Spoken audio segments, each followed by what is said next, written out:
Gaza memanas, Indonesia turun tangan, aktifkan hukum internasional. Dan juga tidak akan memberikan toleransi. Hari ini saya sampaikan, saya akan lawan. Saya sampaikan ini secara terbuka. Yang sedang dilakukan pemerintah, yaitu seperti dikatakan Mbak Putri, kita fokus utamanya bagaimana menggalang dukungan internasional terhadap Palestina. Sudah kita dengar bahwa Presiden RI telah melakukan komunikasi dengan sejumlah pemimpin di dunia untuk membahas situasi di Palestina.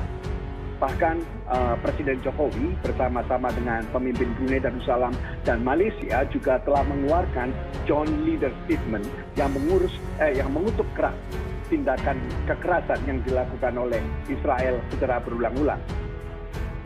Palestina minta Indonesia ikut campur aktifkan mekanisme internasional untuk hukum Israel. Palestina meminta pemerintah Indonesia dan seluruh pendukung pembebasan Palestina untuk campur tangan dalam mengaktifkan mekanisme internasional untuk menghukum Israel. Saya akan menuntut tugas kamu yang tidak biasa. Saya akan menuntut kamu tugas yang tidak biasa. Selamat bertugas sampai bertemu di medan pertempuran.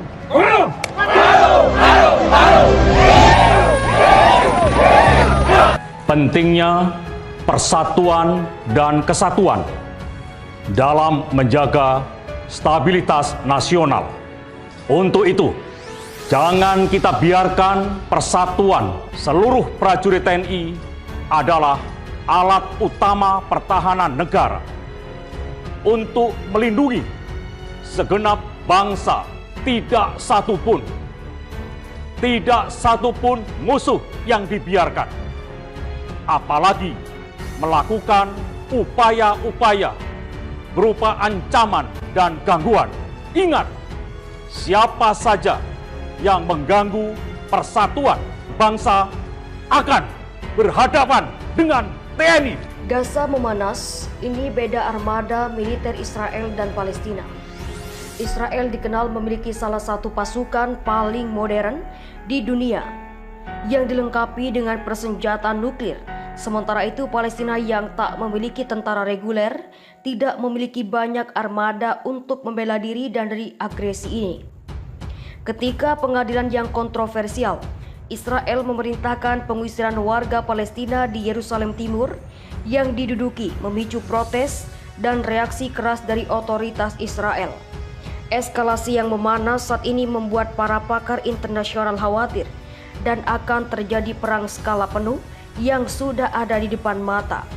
Kabar terkini dilansir Al Jazeera, hingga Sabtu kemarin 15 Juni, sudah 113 warga Palestina di Gaza yang meninggal dunia akibat serangan Israel ke Palestina. Nah, itu adalah merupakan bagian dari gerakan Zionisme yang didirikan oleh Theodor Herzl. Hampir sekitar 700.000 orang-orang Palestina yang tinggal terutama di Yerusalem itu terusir ya.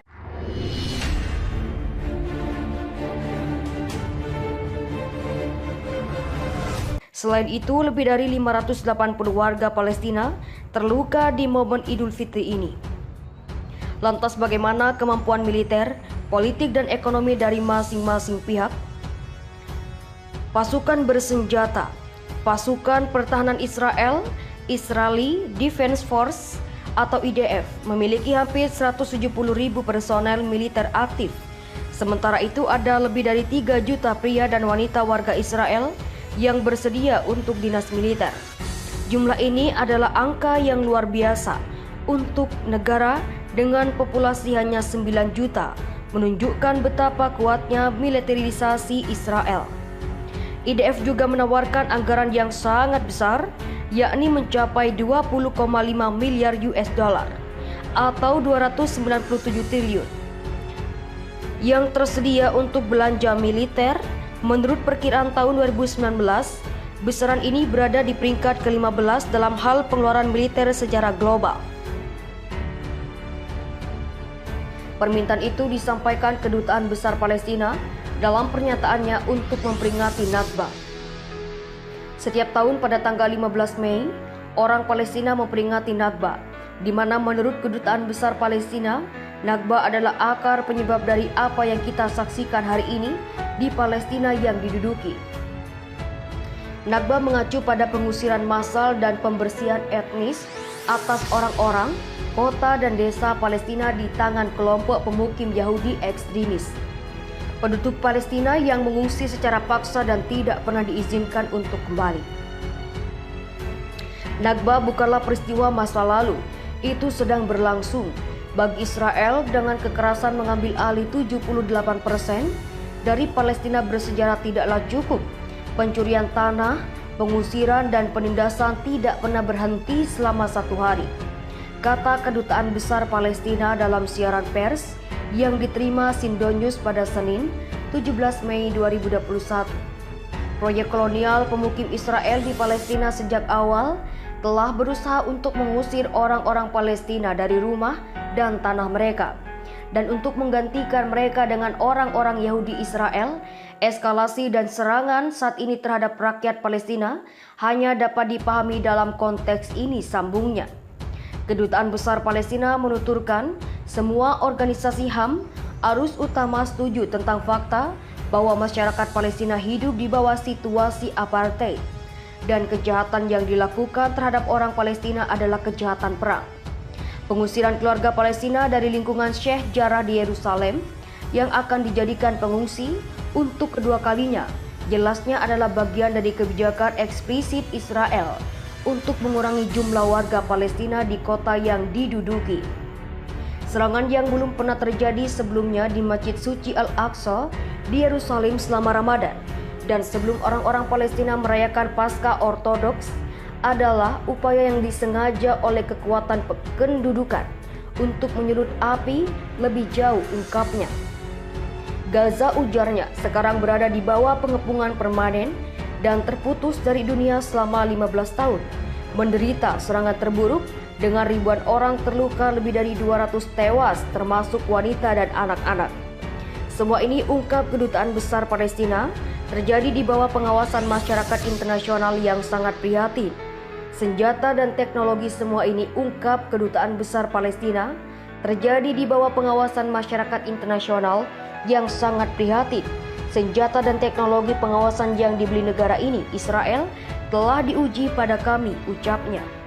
Dalam pernyataannya, Kedutaan Besar Palestina menegaskan bahwa ini adalah waktu untuk menyadari bahwa jika suatu negara dibuat sebagian besar pengungsi, berada di bawah pendudukan asing, terbatas pada sebidang tanah yang terus menyusut, berada di bawah ancaman permanen dari kelompok pemukim bersenjata, seseorang tidak bisa tetap netral.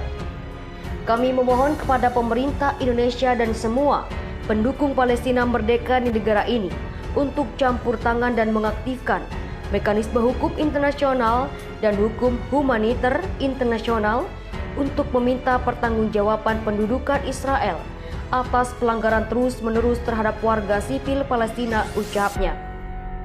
Komunitas internasional harus mengambil langkah-langkah yang diperlukan untuk membantu menghentikan pelanggaran HAM dan kejahatan perang yang dilakukan oleh Israel, tukasnya. Di sisi lain, tanpa tentara reguler, kecuali Hamas, kelompok perlawanan Palestina memiliki tenaga pejuang yang jauh lebih sedikit daripada tentara Israel, jumlahnya sekitar 30.000 hingga 50.000 tentara. Menurut perkiraan yang berbeda, Hamas memiliki antara 10.000 sampai 20.000 pejuang. Pada tahun 2009, International Crisis Group memperkirakan kekuatan Brigade Qassam, sayap bersenjata Hamas, antara 7.000 dan 10.000. Tetapi perkiraan terbaru mengatakan jumlah pejuang kelompok itu bisa mencapai hampir 40.000. Jihad Islam atau Islamic Jihad, kelompok bersenjata lain yang didukung oleh Iran, memiliki pejuang antara 8.000 sampai 9.000. Memang ada pasukan keamanan otoritas Palestina yang dibentuk di bawah kesepakatan damai Oslo yang sebetulnya gagal ditandatangani oleh Organisasi Pembebasan Palestina atau PLO dan Israel, dan sebagian besar didanai oleh AS dan UE. Namun armada tentara ini bertindak dalam koordinasi dengan Tel Aviv sebagian besar, sebagian besar pejuang PLO diintegrasikan ke dalam pasukan ini, berjumlah sekitar 83.000. Banyak warga Palestina dan pengamat militer menilai kesepakatan Oslo sebagai perjanjian yang gagal dan mendiskreditkan Palestina yang telah mengubah kapasitas tempur PLO menjadi pasukan keamanan yang tunduk di bawah kendal de facto Israel. Akibatnya dalam perang aktif antara Palestina dan Israel ini, pasukan keamanan otoritas Palestina tidak dapat memainkan peran militer apapun. Tentara Israel memiliki berbagai senjata yang diproduksi oleh industri militer dalam negerinya. Pabrikan senjata di Israel juga dikenal sebagai salah satu eksportir terbesar di dunia, yang menjual senjata ke negara-negara seperti Rusia dan AS. Banyak negara Eropa juga merupakan klien Israel. Negara Zionis ini juga diam-diam mengembangkan senjata nuklir yang belum diproduksi di bawah Perjanjian Non-Proliferasi atau NPT, perjanjian internasional yang mengatur aturan inventaris nuklir dunia. Sementara itu, kelompok seperti Hamas dengan bantuan negara lain ingin membangun roket mereka sendiri dan peralatan militer lainnya di Gaza, pantai timur laut tengah Palestina. Adapun Palestina tidak memiliki industri pertahanan nasional.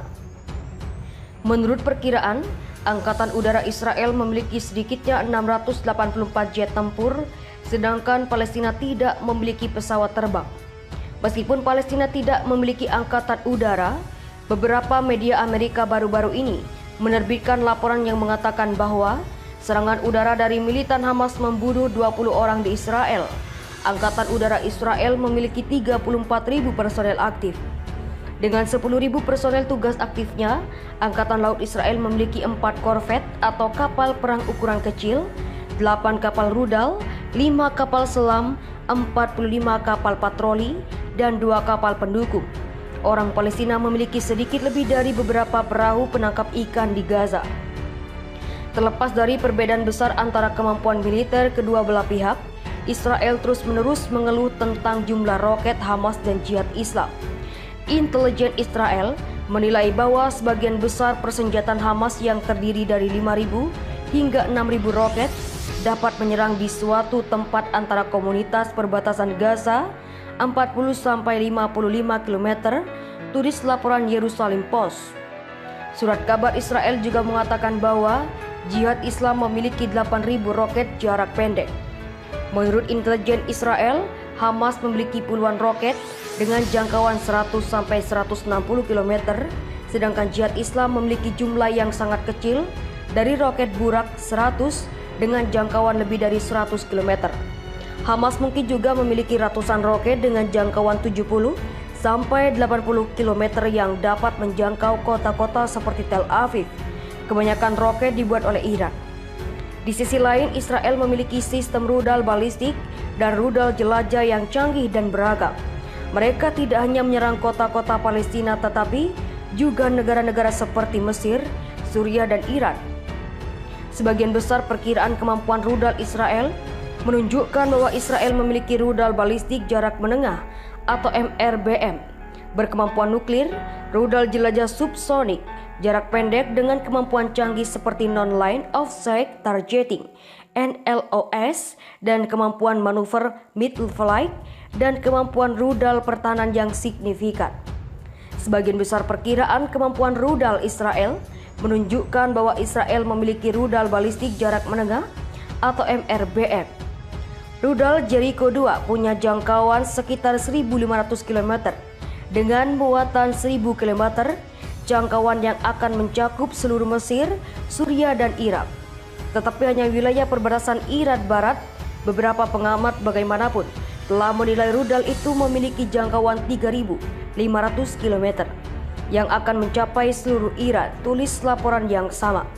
Sementara Israel terus merahasiakan inventaris misinya. Sebab itu para analis berpikir bahwa negara itu memiliki keunggulan yang tak tertandingi atas roket Hamas dan Jihad Islam. Terakhir, Israel memiliki sistem pertahanan udara Iron Dome yang efektif untuk melindungi dirinya dari serangan roket Hamas dan Jihad Islam.